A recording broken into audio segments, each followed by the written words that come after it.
한국야단방에 오신 여러분 환영합니다. 구독과 좋아요 눌러주세요. 거지 처녀를 아내로 삼은 머슴. 옛날 옛적 경상도 어느 마을에 학돌이라는 머슴이 살고 있었습니다. 학돌은 태어나서부터 지금까지 줄곧 김부자 댁에서 일해온 사내였습니다. 새벽같이 일어나 소여물을 먹이고 논밭을 갈고 저녁에는 장작을 패는 일이 그의 하루였지요. 마흔이 넘도록 잠깐 한번 못 가본 학돌이었지만 그는 불평 한마디 없이 성실하게 살아왔습니다.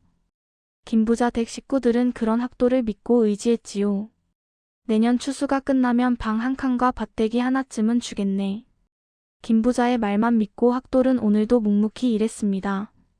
학돌은 가끔 홀로 앉아 생각에 잠기곤 했습니다. 나도 언젠가는 내 집 한 칸쯤은 가질 수 있겠지. 그때는 장가라도 가서 따뜻한 밥상을 마주하며 살 수 있을까? 마을 사람들이 아내와 자식들과 옹기종기 모여 저녁밥을 먹는 모습을 볼 때면 학돌의 가슴 한편이 쓰려왔습니다. 그러나 학돌은 욕심을 부리지 않았습니다. 지금 주어진 삶에 감사하며 성실히 일하면 언젠가는 하늘이 복을 내려주실 거라 믿었지요. 조금만 더 참으면 돼. 김 부자님께서 약속하셨으니 틀림없어. 학돌은 그렇게 스스로를 달래며 하루하루를 버텨냈습니다. 마음 한구석에 작은 희망을 품은 채로 말이지요. 그의 여름 하늘이 무너지는 듯한 장맛비가 쏟아졌습니다. 사흘 밤낮을 쉬지 않고 퍼부은 빗물에 마을 곳곳이 잠겼고 김부자 댁의 논둑도 여러 곳이 무너져 내렸지요. 학돌은 빗속에서 논둑을 살피다 발을 헛디뎌 물에 빠지고 말았습니다. 온몸이 진흙투성이가 된 채 겨우 기어 나왔지요. 이런 큰 비는 처음이야. 무언가 좋지 않은 일이 생길 것만 같아. 마을 사람들은 수군거렸습니다. 학돌도 가슴 한편이 불안했습니다. 그날 저녁 김부자는 학돌을 불렀습니다. 그의 얼굴에는 평소와 다른 굳은 표정이 서려 있었지요. 학돌아, 미안하지만 이제 그만 나가주게. 김부자의 말에 학돌은 귀를 의심했습니다. 나으리, 무슨 말씀이십니까? 제가 잘못한 일이라도 있습니까? 아니야, 자네 잘못은 없네. 하지만 이번 장마로 논밭이 망가져 살림이 어렵게 됐어. 더 이상 머슴을 둘 형편이 못 되네. 학돌은 무릎이 꺾이는 것 같았습니다. 평생을 바친 집에서 하루아침에 쫓겨나다니 이럴 수가 있단 말입니까? 나으리, 제발 한 번만 더 생각해 주십시오. 밥을 줄여 먹어도 좋습니다. 품삯을 받지 않아도 좋으니 제발. 그러나 김부자는 고개를 저었습니다. 학돌은 힘없이 일어나 짐을 꾸렸지요. 며칠 뒤 학돌은 마을 어기 느티나무 아래 쪼그려 앉아 있었습니다. 갈 곳도 없고 가진 것도 없는 신세가 되어버렸지요. 이제 나는 어찌 살아야 하나. 한숨을 내쉬던 그때 누군가 학돌 앞에 멈춰 섰습니다. 너덜너덜한 옷을 걸친 젊은 처녀였습니다. 나리, 혹시 밥 한 그릇만 나눠주실 수 없겠습니까? 학돌은 고개를 들어 처녀를 바라보았습니다. 남루한 옷차림에도 불구하고 맑은 눈빛을 가진 처녀였지요. 나리라니, 나도 아가씨와 다를 바 없는 신세요. 학돌은 쓸쓸히 웃으며 품속에서 보자기를 꺼냈습니다. 김부자 댁을 나올 때 받은 마지막 양식 보리주먹밥 2개가 전부였지요. 이게 내가 가진 전부인데 하나 드시오. 처녀는 놀란 듯 학돌을 바라보았습니다. 나리께서도 굶주린 몸인데 어찌 저 같은 것에게. 괜찮소. 나는 힘이 세니 하루쯤 굶어도 버틸 수 있소. 처녀는 조심스럽게 보리주먹밥을 받아 들었습니다. 그리고 눈물을 글썽이며 말했지요. 고맙습니다. 제 이름은 초연이라 합니다. 나는 학돌이요. 이 마을에서 평생 머슴으로 살다가 쫓겨난 신세요. 두 사람은 느티나무 아래 나란히 앉아 보리주먹밥을 나눠 먹었습니다. 서로의 처지가 딱하여 말없이 고개를 끄덕일 뿐이었지요. 사흘이 지났습니다. 학돌과 초연은 그동안 마을 어귀에서 함께 지냈습니다. 학돌은 날품팔이로 근근히 돈을 벌었고 초연은 샘물을 길어다 학돌의 땀을 닦아 주었지요. 학돌 날이 이렇게 신세만 지고 있자니 마음이 편치 않습니다. 초연이 조심스럽게 말했습니다. 무슨 말씀이요? 혼자보다 둘이 의지하며 사는 게 훨씬 낫지 않소? 학돌은 환하게 웃었습니다. 평생 혼자 살아온 그에게 말동무가 생긴 것만으로도 세상이 달리 보였지요. 날이 저와 함께 살아주시겠습니까? 초연의 갑작스러운 말에 학돌은 깜짝 놀랐습니다. 그게 무슨 말이오? 혼인을 하자는 말씀입니다. 저는 의지할 곳이 없고 나리께서도 홀로 사시지 않습니까? 서로 의지하며 살면 좋을 것 같습니다. 학돌은 가슴이 두근거렸습니다. 40평생 장가 한 번 못 가본 그에게 처녀가 먼저 혼인을 제안하다니 믿기지 않았지요. 나 같은 사람과 혼인을 하겠다니 정말이요? 네, 진심입니다. 학돌은 초연의 손을 꼭 잡았습니다. 눈물이 핑 돌았지요. 학돌과 초연은 마을 뒷산 자락에 작은 움막을 지었습니다. 나무 기둥 몇 개의 짚을 얹고 땅을 파서 바람막이를 만든 초라한 집이었지요. 그러나 두 사람에게는 세상 어디보다 따뜻한 보금자리였습니다. 부인 춥지는 않소? 괜찮습니다, 서방님. 이렇게 함께 있으니 춥지 않습니다.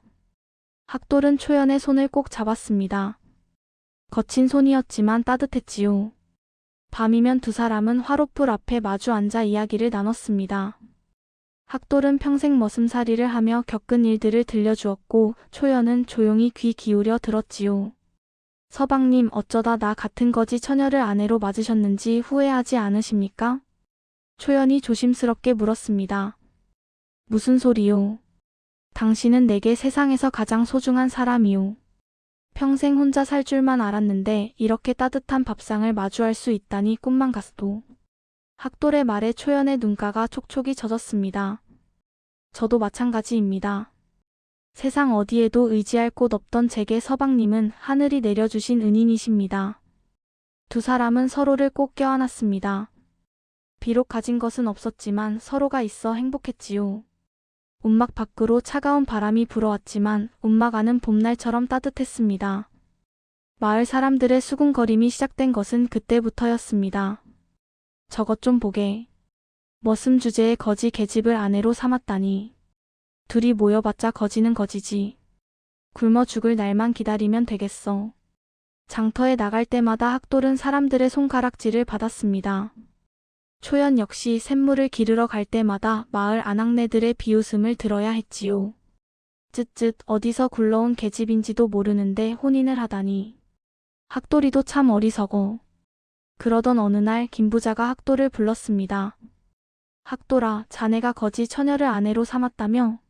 내가 자네를 평생 먹여 살렸거늘 이런 식으로 망신을 주다니 섭섭하네. 나으리, 저는 다만 의지할 곳 없는 사람끼리 서로 돕는 것뿐입니다. 잘 보게. 그 계집이 자네한테 무슨 속셈이 있는지도 모르면서 말일세. 김부자의 말에 학돌은 가슴이 철렁 내려앉았습니다. 혹시 초연에게 숨긴 무언가가 있는 것은 아닐까? 문득 의심이 고개를 들었지요. 그날 밤 학돌은 움막으로 돌아와 초연을 유심히 바라보았습니다. 초연은 여느 때와 다름없이 저녁밥을 차리고 있었지요. 그러나 학돌의 눈에는 처음 보는 것들이 하나둘 보이기 시작했습니다. 부인의 손놀림이 예사롭지 않아. 마치 양반 규수처럼 우아하네. 말투도 거지 처녀치고는 너무 곱고 단정해. 학돌은 마음속으로 궁금증이 커져만 갔습니다. 그러나 차마 물어볼 용기가 나지 않았지요. 한편 초연도 학돌 몰래 밤마다 움막 밖으로 나가곤 했습니다. 달빛 아래 무릎을 꿇고 하늘을 향해 무언가 기도하는 모습이었지요. 제발 우리를 찾지 못하게 해주십시오. 이곳에서 서방님과 평범하게 살 수 있게 해주십시오. 초연의 눈에서 눈물이 흘러내렸습니다. 사실 초연은 조정의 외척 가문에서 태어난 규수였습니다. 그러나 영모에 기미가 있다는 누명을 쓰고 일가가 몰살당할 위기에 처했지요. 유모의 도움으로 겨우 목숨을 부지한 초연은 거지 행색으로 변장하고 도망쳐 왔던 것입니다. 언젠가는 들통이 날 텐데 그때 서방님께 무슨 말씀을 드려야 할까? 초연은 불안한 마음에 잠을 이룰 수 없었습니다. 석 달이 흘렀습니다. 학돌은 날품파리로 번 돈을 모아 움막을 조금씩 고쳤습니다. 벽에 흙을 바르고 지붕에 새 짚을 얹었지요. 초연은 산과 들에서 나무를 캐고 샘물로 빨래를 하며 알뜰하게 살림을 꾸려나갔습니다. 어느 가을날 학돌은 장터에서 조그만 꿩 한 마리를 사왔습니다. 부인, 오늘은 고기를 먹읍시다. 어머, 서방님. 이런 귀한 것을 어디서 구하셨습니까? 오늘 품삯을 조금 더 받았소. 당신이 늘 고생하는 것이 마음에 걸려서 말이오. 초연은 감동하여 눈시울이 붉어졌습니다. 그녀는 정성껏 꿩을 삶아 국을 끓였지요. 두 사람은 화롯불 앞에 마주 앉아 따끈한 꿩국을 나눠 먹었습니다. 구수한 국물 맛에 학돌은 연신 감탄했지요. 이렇게 맛있는 국은 처음 먹어보오. 부인은 솜씨가 정말 좋소. 서방님께서 좋아하시니 다행입니다. 앞으로도 더 맛있는 음식을 만들어 드리겠습니다. 그날 밤 두 사람은 오랜만에 배불리 먹고 행복에 겨워했습니다. 초연은 학돌의 무릎에 머리를 기대었고 학돌은 그녀의 머리를 쓰다듬었지요. 부인, 비록 가난하지만 이렇게 함께 있으니 세상 부러울 것이 없으로. 저도 그렇습니다, 서방님. 이 순간이 영원했으면 좋겠습니다. 달빛이 움막 안을 은은하게 비추었습니다. 바람은 조용히 나뭇잎을 흔들었고 두 사람의 행복한 한숨 소리만이 밤 공기에 퍼져나갔지요. 어느 날 밤 학돌은 초연이 움막 밖으로 나가는 것을 보았습니다. 또 밤에 나가시는구나. 도대체 무슨 일을 하시는 걸까? 학돌은 조심스럽게 초연의 뒤를 따랐습니다. 초연은 움막에서 조금 떨어진 바위 뒤로 갔지요. 학돌이 몸을 숨기고 지켜보니 초연은 무릎을 꿇고 하늘을 향해 기도하고 있었습니다. 제발 관가에서 저를 찾지 못하게 해주십시오. 저는 이제 학돌 나리의 아내일 뿐입니다. 과거의 신부는 모두 버렸습니다. 학돌은 귀를 의심했습니다. 관가라니 신분이라니 대체 무슨 말입니까? 아버님, 어머님, 저를 용서해 주십시오. 딸이 살아남기 위해 도망쳤습니다. 하오나 이제는 후회하지 않습니다. 저를 진심으로 대해주는 분을 만났기 때문입니다. 초연의 목소리가 떨렸습니다. 학돌은 가슴이 철렁 내려앉았지요. 부인, 대체 무슨 일입니까? 학돌이 바위 뒤에서 나오자 초연은 깜짝 놀라 뒤로 물러섰습니다. 서방님. 언제부터 거기 계셨습니까? 처음부터 다 들었소. 부인, 당신의 과거가 무엇이든 상관없소. 다만 솔직하게 말해주시오. 초연은 한참을 망설이다가 고개를 떨구었습니다. 서방님, 저는 사실 양반가의 딸이었습니다. 영모의 누명을 쓰고 도망쳐온 몸입니다. 학돌은 입을 다물지 못했습니다. 양반가의 딸이라니, 그것도 영모와 관련되었다니, 이 무슨 청천벽력 같은 말입니까? 저는 한양의 외척 가문에서 태어났습니다. 아버님은 좌의정을 지내신 분이셨지요. 초연은 떨리는 목소리로 이야기를 시작했습니다. 그러나 조정에 영모의 기미가 있다는 거짓 고변이 들어왔고 우리 일가는 하루아침에 역적이 되었습니다. 아버님과 어머님, 오라버니들은 모두 잡혀가셨지요. 학돌은 숨을 죽이고 초연의 말을 들었습니다. 유모께서 저를 몰래 빼내주셨습니다. 거지 옷으로 갈아입히고 얼굴에 숯을 칠해 알아보지 못하게 했지요. 그렇게 석 달을 떠돌다가 이 마을에 이르렀고 서방님을 만나게 되었습니다. 초연의 눈에서 눈물이 주르르 흘러내렸습니다. 저는 처음에 그저 목숨을 부지하려고만 했습니다. 그런데 서방님을 만나고 나니 제 인생에 처음으로 따뜻함이 생겼습니다. 평생 양반가의 규수로 갇혀 살았던 제게 서방님은 세상에서 가장 진실한 분이셨습니다. 학돌은 멍하니 초연을 바라보았습니다. 머릿속이 복잡했지요. 그러니까 부인은, 아니 낭자는 양반가의 규수였단 말이오? 그런데 어찌 나 같은 천한 머슴과 혼인을 했단 말이오? 신분이 무슨 소용입니까? 저는 이미 모든 것을 잃었습니다. 이제 제게 남은 것은 서방님뿐입니다. 초연은 학돌의 손을 꼭 잡았습니다. 서방님, 제발 저를 버리지 마십시오. 저는 이제 초연이라는 이름의 학돌 나리 아내일 뿐입니다. 학돌은 며칠 동안 말을 잃었습니다. 움막 안의 공기는 무겁게 가라앉았지요. 초연은 여느 때처럼 밥을 짓고 빨래를 했지만 학돌은 그저 멍하니 앉아있기만 했습니다. 서방님, 진지 드십시오. 초연이 밥상을 내왔지만 학돌은 젓가락을 들지 않았습니다. 나는 평생 천한 머슴으로 살아왔소. 양반님들께 머리를 조아리고 발에 채이고 그렇게 살아왔단 말이오. 학돌의 목소리가 떨렸습니다. 그런데 당신은 양반가의 규수였소. 나 같은 것이 감히 당신의 남편 노릇을 한다는 것이 말이나 돼요? 서방님 신분이 무슨 대수입니까? 저는 이미 그 모든 것을 버렸습니다. 하지만 나는 받아들일 수가 없소. 당신이 나를 속였다는 사실이 말이오. 학돌은 자리에서 벌떡 일어났습니다. 나는 바람 좀 쐬고 오겠소. 학돌이 움막 밖으로 나가자 초연은 그 자리에 주저앉아 울음을 터뜨렸습니다. 세상에서 유일하게 진심으로 대해준 사람마저 잃게 될까 두려웠지요. 며칠 뒤 학돌은 낮에는 품을 팔러 나가고 밤늦게야 돌아왔습니다. 초연과 눈도 마주치지 않으려 했지요. 두 사람 사이에는 보이지 않는 벽이 생겨버렸습니다. 어느 날 아침 마을에 포졸들이 들이닥쳤습니다. 관가에서 나왔다. 한양에서 도망친 역적의 딸을 찾고 있다. 20이 채 안 된 젊은 여인을 본 자는 즉시 신고하라. 포졸들의 호령에 마을 사람들은 벌벌 떨었습니다. 역적의 딸이라니 무시무시한 일이로군. 그런 것이 우리 마을에 숨어 있다면 우리도 연루될 수 있어. 마을 사람들은 수군거렸습니다. 학돌은 가슴이 철렁 내려앉았지요. 부인을 찾아온 것이 틀림없어. 어떻게 해야 하나. 그때 김부자가 나섰습니다.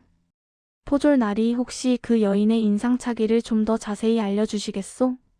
포졸 두목이 종이를 펼쳐 보였습니다. 거기에는 초연의 얼굴이 그려져 있었지요. 김부자는 그림을 유심히 보더니 고개를 끄덕였습니다. 아, 이 여인이라면 본 적이 있소. 마을 뒷산 움막에 학돌이라는 머슴과 함께 살고 있소. 학돌은 눈앞이 캄캄해졌습니다. 김부자가 초연을 고발한 것입니다. 좋아, 당장 안내하거라. 역적의 딸을 숨겨준 자도 함께 잡아들여야겠다.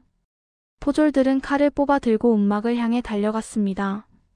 학돌은 포졸들보다 먼저 움막으로 달려갔습니다. 부인 빨리 도망가시오. 포졸들이 오고 있소. 초연은 빨래를 하다 말고 놀란 얼굴로 학돌을 바라보았습니다. 서방님 무슨 일이십니까? 관가에서 당신을 찾아왔소. 김부자가 고발했소. 어서 도망가시오. 초연은 고개를 저었습니다. 아니 됩니다. 서방님께서 연루되십니다. 저 혼자 가겠습니다. 무슨 소리요? 내가 어찌 당신을 혼자 보내겠소. 두 사람이 말다툼을 하는 사이 포졸들이 움막을 에워쌌습니다. 너희들 꼼짝 마라. 역적의 딸 초연과 그를 숨겨준 학돌 둘 다 체포한다. 포졸들은 학돌과 초연의 팔을 뒤로 묶었습니다. 초연은 애타게 외쳤지요. 제발 이 사람은 아무 죄가 없습니다. 저 혼자 데려가 주십시오. 닥쳐라. 역적을 숨겨준 죄는 차명에 해당한다. 학돌과 초연은 포승줄에 묶여 마을 어귀로 끌려갔습니다. 마을 사람들이 몰려나와 그들을 구경했지요. 저것 봐라. 역적의 딸을 아내로 삼더니 결국 이 꼴이 났네. 쯧쯧, 학돌이도 참 불쌍하다. 잘못 만난 계집 때문에 목숨까지 잃게 생겼어. 김부자는 팔짱을 끼고 비웃었습니다. 내가 경고했건만 듣지 않더니 결국 이 지경이 됐구나. 스스로 자초한 일이야. 학돌은 이를 악물었습니다. 평생을 성실하게 살아왔건만 결국 이런 최후를 맞게 되다니 억울했지요. 포졸들은 학돌과 초연을 관아로 끌고 갔습니다. 관아 마당에는 이미 여러 죄인이 묶여 있었지요. 초연은 그 중에서 낯익은 얼굴을 발견하고 깜짝 놀랐습니다. 유모님. 초연의 유모가 피투성이가 된 채 기둥에 묶여 있었습니다. 유모는 간신히 고개를 들어 초연을 바라보았지요. 아가씨 미안합니다. 제가 끝까지 지켜드리지 못했습니다. 유모님 어찌 된 일입니까? 그때 관아 문이 열리며 한 사내가 걸어 나왔습니다. 비단 도포를 입은 양반이었지요.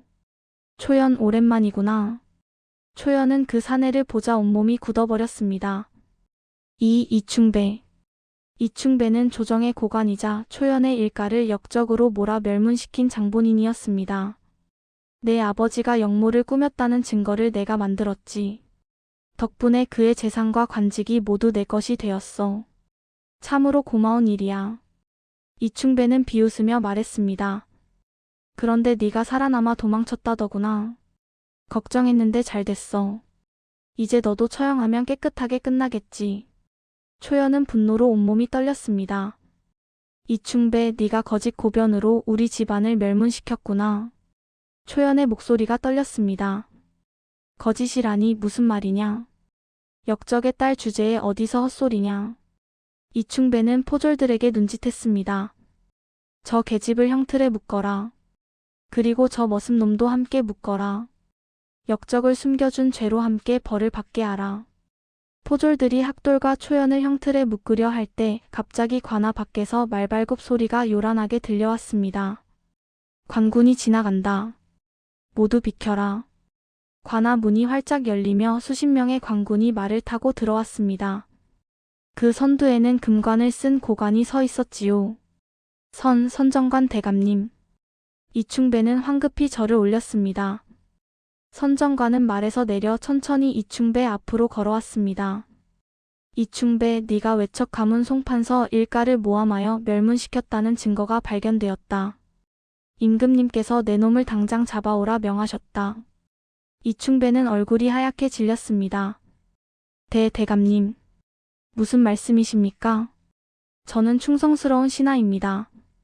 닥쳐라. 네가 송판서의 집에 몰래 영모 관련 서신을 숨겨놓았다는 증인이 나타났다. 바로 내 집 종이더라. 선정관은 손짓하여 한 사내를 불러냈습니다. 이충배의 집에서 일하던 종이었지요. 저 놈이 거짓말을 합니다. 그럼 이것은 무엇이냐? 선정관은 편지 한 통을 꺼내 보였습니다. 거기에는 이충배가 송판서를 모함하려는 계획이 자세히 적혀 있었지요. 내 놈의 서재에서 발견한 것이다. 내 필체와 도장이 선명하게 찍혀 있구나. 이충배는 더 이상 변명할 수 없었습니다. 무릎을 꿇고 바닥에 엎드렸지요. 선정관은 초연을 바라보며 정중히 고개를 숙였습니다. 송낭자, 오해가 풀렸습니다.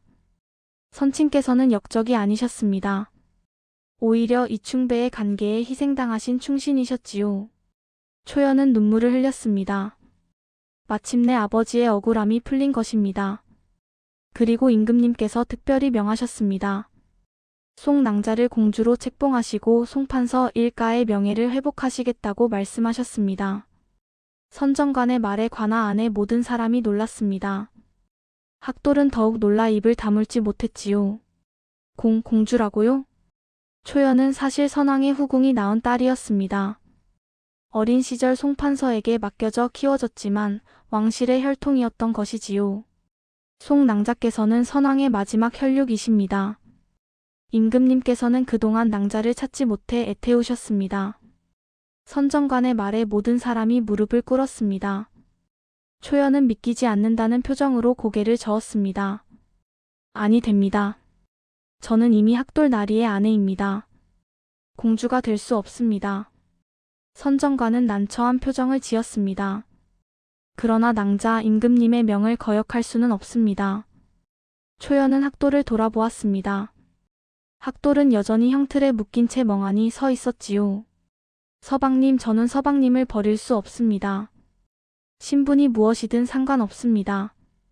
학돌은 그제야 정신을 차리고 초연을 바라보았습니다. 부인 아니 낭자마마. 나 같은 천한 것과는 이제 인연을 끊으시오. 당신은 왕실의 혈통이고 나는 평생 머슴으로 살아온 천민입니다. 아니 됩니다. 저는 이미 서방님의 아내입니다. 세상 그 누구도 이 사실을 바꿀 수 없습니다. 초연은 선정관을 향해 말했습니다. 대감님 제발 부탁드립니다.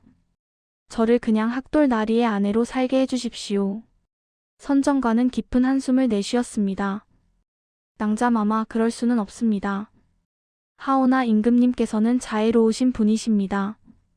만약 낭자마마께서 진심으로 학돌을 남편으로 여기신다면 임금님께 아뢰어 혼인을 허락받으실 수 있을 것입니다. 초연의 눈이 반짝 빛났습니다. 정말입니까? 그렇습니다. 다만 학돌도 함께 한양으로 가셔야 합니다.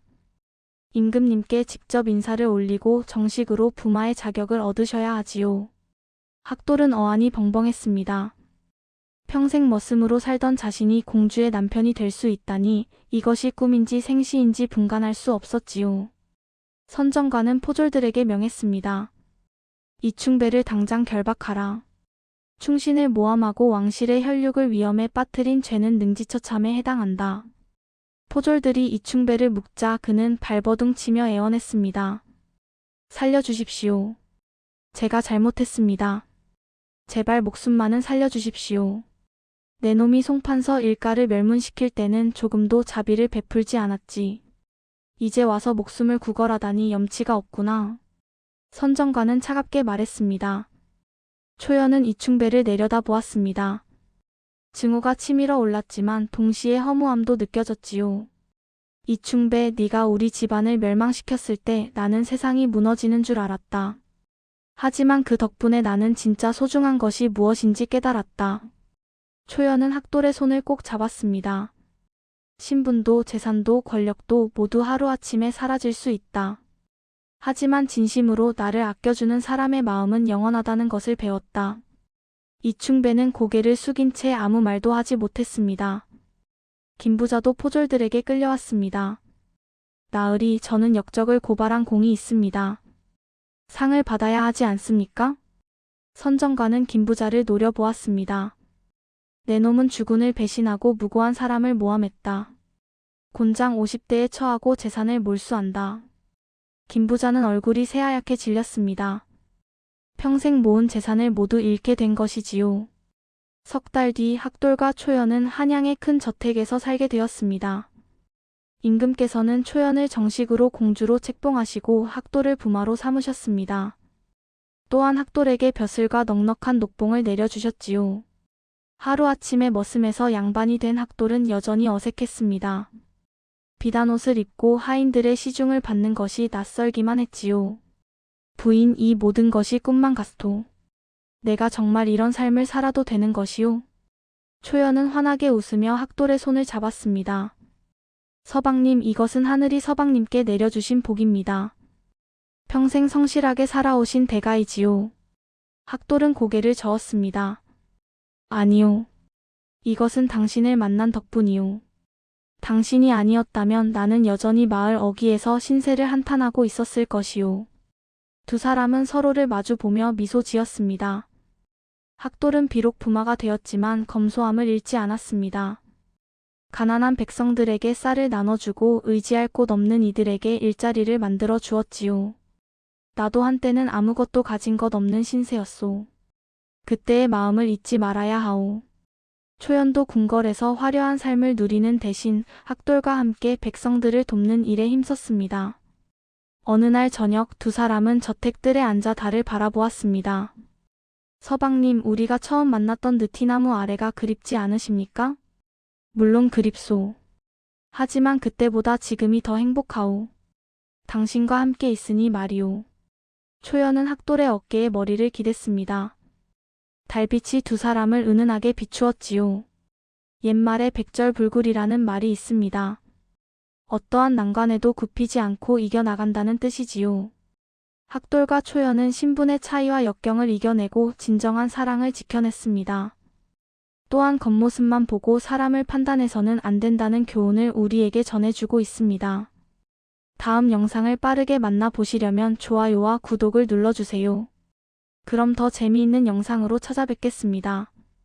모두 행복한 하루 보내세요. 감사합니다.